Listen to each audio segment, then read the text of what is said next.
This hospitalisation is I'm here to get my son home, not to fault find. After Balram passed away, I can't bring my son back, unfortunately. What I can try and do is make sure that nobody else goes through what Balram did. And so that's why we formed Patients' Lives Matter. Patients' lives do matter. I've got an incident right now of a young lad who's literally been told they're going to turn his life machine off because they're saying that he's medically dead, yet his family are convinced that he's not. Now they don't know what to do. What can they do? And that's what I've tried to do. I've tried to say, enough is enough. I love the NHS, please don't get me wrong. My son was here 30 years because of them. Unfortunately, he's not here today because of the same NHS. The way it self-regulates, in my opinion, is not right. To self-regulate doesn't make sense because it's flawed from the outset. Secondly, when something goes wrong, you just read the article of the newspaper saying, by the way, we'd look into failures. Why didn't you look into failures 6 weeks ago? My baby would still be with me if you did. To come to me now and say, OK, he's died, let's see what we did wrong, is not on. It's not the way forward, and that's what seems to be going on. And apart from Martha's Law, which, as you've explained, might have given you more power to insist on a second opinion, but might not have saved Balram's life.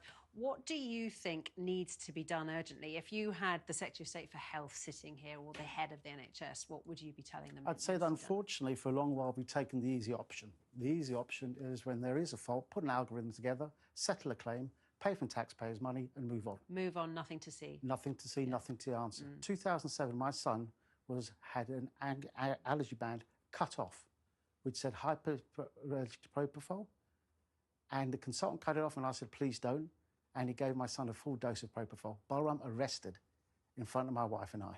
He died for a minute. Eventually, when he came through, I took this to the chief executive of the NHS. Guess who he got to report? The guy that gave the medication.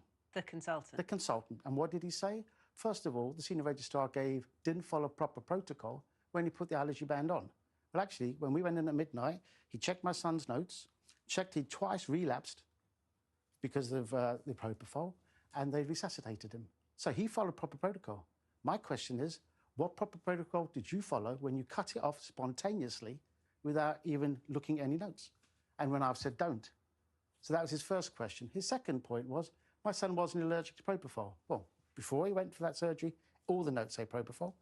After the surgery, all the notes say propofol. And guess what's on his discharge letter under allergies? Propofol. But there is this culture, isn't there, that it's easy to spot, but it's difficult to cure when there is a culture where certain people in certain organisations, what they say isn't necessarily questioned. And that certainly seems to be the case with a lot of hospitals where the consultants are sort of treated as demigods. We've had a lot of stories about this recently, and whistleblowers aren't listened to. Sure. And we've got through Patients' Lives Matter, over 100 different people have come on to me and said stories which ordinarily you think this is mind-blowing, but in the real world it isn't. Something needs to change. Patients' Life Matters out there. Send me some emails if you've had any incidents. I'd love to take this forward. I'd love to speak to anybody about, but my view is we need to do two things. Implement a system whereby they do not self-regulate because it doesn't work. And secondly, when there is an issue, deal with it at the time it arises, not retrospectively, like in my son's case. Well, Jay Patel, thank you so much for coming in to talk to us today. And obviously we hope that investigation that has been promised by the hospital will certainly give some answers or at least provide some food for thought and potentially some change. I know what's going to happen with the answers. They're going to come along and say it was all OK, but we know it wasn't. But I wish them with. That's not my main banter. My main banter is we need to stop what's happened to Balram. All right. Well, Jay Patel, thank you very much for talking to us. Thank you for taking the time. Coming up after